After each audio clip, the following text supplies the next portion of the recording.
नमस्कार. मुंबई तकमध्ये तुमचं स्वागत. सध्या अशोक खरात प्रकरण पूर्ण महाराष्ट्रात नव्हे तर देशात गाजतंय आणि खरातची जी मोडस ऑपरेंडी होती, की त्यांच्याकडे जे कोणी येईल, त्याला कसं लुबाडायचं, त्याच्याकडून कसे पैसे वसूल करायचे, त्याला कसं फसवायचं, याचं एक जिवंत उदाहरण आपल्याबरोबर आहे. हे आहेत शिवराम माळी आपल्याबरोबर आहेत. हे यांची मिरगाव, जिथं आता ईशान्येश्वर मंदिर आणि अशोक खरातचं जे फार्म हाऊस आहे, ती जी जागा आहे जवळपास 16.5 एकर जागा ही ह्या कुटुंबाच्या मालकीची होती आणि त्यांना त्यावेळेस कसं त्यांच्याभोवती अशी परिस्थिती होती आणि ती परिस्थिती अजून बिकट करून त्यांच्याकडून अगदी ह्या भावात जमीन कशी लुबाडायची याचं एक जिवंत उदाहरण आहे. आपण त्यांच्याकडूनच ऐकूया नेमकं काय झालं होतं. नेमकं त्यावेळेस काय झालं होतं, काय परिस्थिती होती?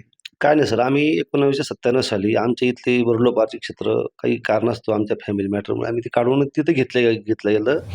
7-8 वर्ष आम्ही खूप चांगल्या प्रमाणात शेती केली. तिथले लोकं पण तुम्हाला सांगतीलच. परंतु निसर्गाच्या अवकृपेमुळे आणि त्यावेळेच्या शासनाच्या उदासीनतेमुळे शेतीची अतिशय दुरावस्था झाली आणि आम्हाला आमच्या त्यावेळेस 40-50 माणसाचं कुटुंब चालणं दुरापास्त झालं. कारण मुलाचे शिक्षण आणि त्यात आम्हाला इन्कम सोर्स दुसरे काही नव्हते, जे आजकाल आहे. आजकाल भरपूर सोर्स उत्पन्नाचे निघाले. पूर्वी एवढे सोर्स नव्हते. मग आम्हाला प्रचंड दडपणाखाली आम्हाला त्या गोष्टी सहन होईना. मग आम्ही ठरलं, का आता हे क्षेत्र आपण विकून टाकू आणि आपलं काहीतरी गावी जाऊन बघू काय काय करता येईल. म्हणून आम्ही ग्राहक शोधण्यास सुरुवात केली बऱ्याच ठिकाणी. तर दरम्यानच्या काळामध्ये आम्हाला असं कळालं, की साहेब पण त्यांचे काही रिलेटिव्ह आमच्या गावात राहत होते. त्यांनी मला सांगितलं, का "साहेब बघता बा, तुम्ही त्यांना दाखवा."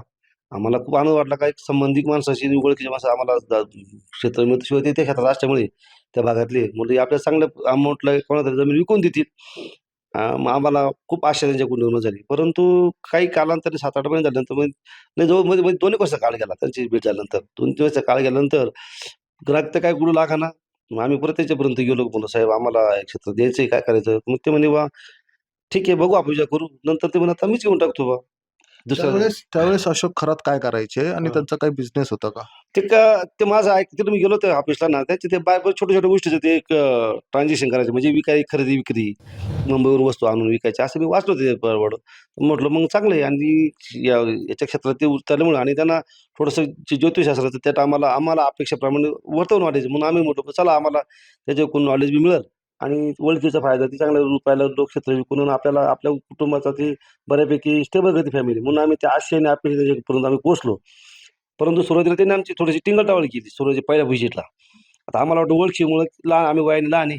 परिस्थितीला आणि केल्याची चेष्टा होईल. आम्ही काय ते एवढं ते सिरियस नाही घेतलं. नंतर 2-3 वर्षानंतर परत ती परिस्थिती तशीच झाली. ग्राहक नाही, कोणी त्याने त्याच्या पहिल्या व्हिजिट त्याने आमचे उतारे घेतले होते.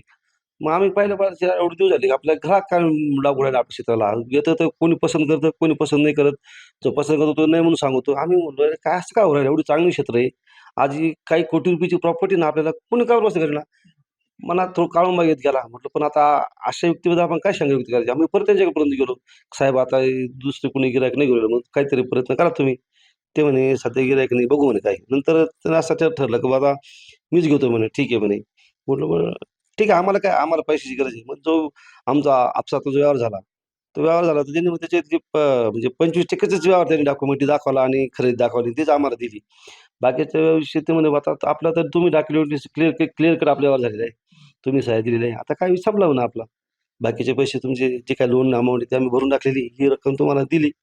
त्यावेळेसची काही अमाउंट मला चेकमध्ये दिली असेल, तर काहून ते मला माहीत नाही. ते गडबड, कारण माझी ती बँक काय बंद होऊन गेल्या. ते अकाउंट बंद होऊन गेले. त्यामुळे आता ते मला एवढं क्लिअर सांगता येणार नाही."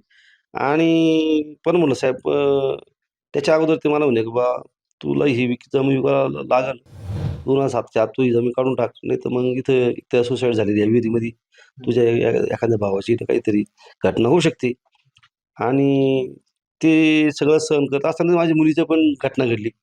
हे त्याला अजून बळ येऊन गेलं. शाला मुलं आपली, मग आम्ही खूप डिप्रेशनमध्ये आलो. एक तर आर्थिक बाजू कमकुवत, मुलीची घटना घडली आणि त्यात त्यांनी एक किस्सा सांगितला. मग आम्ही प्रचंड धडपड झालो. मग आम्हाला ती जागा त्यांना देण्याव्यतिरिक्त आम्ही दुसरा पर्यायच नव्हता. कारण आम्हाला त्यामुळे कुणी ओळखत नव्हतं. आमची एवढी काही सामाजिक अशी हे नव्हती, जाण नव्हती. त्यात आम्हाला जसं आज मीडियामध्ये प्रत्येक गोष्ट 1 सेकंदात हे होते. तर आम्हाला आमच्या प्रॉपर्टीची प्रचार-प्रसार करायला काही साधनं नव्हती त्यात आम्हाला. मग आम्हाला दुसऱ्या पर्यायाने आम्ही मग चिरेची फूट देऊन टाकली आणि त्या माणसाच्या सहमती गेल्यापासून आमची प्रगती तर सोडाच, पण प्रचंड अधोगती आम्ही आज आलेलो आहे. नेमकं काय हवे आता काही काही लोक आम्हाला जाणं का त्याला आम्हाला म्हणायचे का तुम्ही कसं काय ऐकले तुम्हाला तुम्ही नाही ऐकले म्हणे तुमच्या काळी जो प्रकारे केलेला असेल त्याशिवाय येऊ शकत म्हटलं आम्हाला तर काही गोष्टी विश्वास नाही आहे पण आज त्या गोष्टी वाटायला लागल्या की बा ज्या माणसामुळं जे सहवासात जाऊन प्रगती व्हायला पाहिजे चांगलं व्हायला पाहिजे त्या माणसाने निश्चितच काहीतरी आमच्या फॅमिली म्हणा किंवा माझ्या व्यक्ती पर्सनली म्हणा काहीतरी काळी जादूचा प्रकार केला असावा असं आज मला निश्चित वाटायला कारण एवढी जे सगळी टी व्ही व्हिडिओज आम्ही बघतोय ना तर आम्हाला पण शंका आहे कारण त्या माणसाने एक म्हणा ना विश्वास संपादन करून आणि त्या विश्वासातून एक माणुसकी आपुलकी मिळून कळत नकळत आमचा पण घात केला असा या ठिकाणी आम्हाला शंकेला वाव आहे असं आहे. आता नेमकी सरकारकडून अपेक्षा काय? आता सरकारकडून आम्हाला एकच तर अपेक्षा आहे मुख्यमंत्री साहेब कडून की तुम्ही आणि अतिशय याच्यात जातीला लक्ष घालून शेतकऱ्याला न्याय मिळवून द्यावा शेतकऱ्याच्या जमिनी मिळवून द्याव्या तरच आमच्या पुढच्या पिढीचं काहीतरी या ठिकाणी उज्ज्वल भविष्य किंवा काहीतरी त्यांचे पाय टेकतील कारण आम्हाला आता दुसरे साधनं नाही नोकऱ्या राहिल्या नाही प्रायव्हेट नोकऱ्या कुटुंब चालणं महागाईमध्ये दुरापास्त झालेलं आहे आमच्या पुढच्या पिढींची जीवनमान अतिशय म्हणजे गंभीर होऊन बसलेले आहे तर आमची ती मोलमजुरी करता येईल अशी आम्हाला आमची शेती आम्हाला परदेवी शासनाची जे काही सिस्टम असेल त्या सिस्टम आम्ही ते सगळं फॉलो करायला आम्ही तयार आहे आणि शासनाला आम्ही अजूनही काही वाटलं तर आम्ही सहकार्य करायला तयार आहे माहिती द्यायला आम्ही तयार आहे की जी ऑन ऑफ कॅमेरा असेल बरोबर की नाही परंतु मुख्यमंत्री साहेबांना सरकार आम्हाला हात जोडून कळकळ विनंती की ठीक आहे आता आमच्या चारी भावांचं आता किती उद्ध्वस्त जीवन झालं आम्ही आता काही कमी आमचं आयुष्य राहिले पण आमच्या मुलांचं आमच्या पुढच्या पिढीचं काहीतरी सरकारच्या सहकार्यातून काहीतरी सहकार्य घेवावं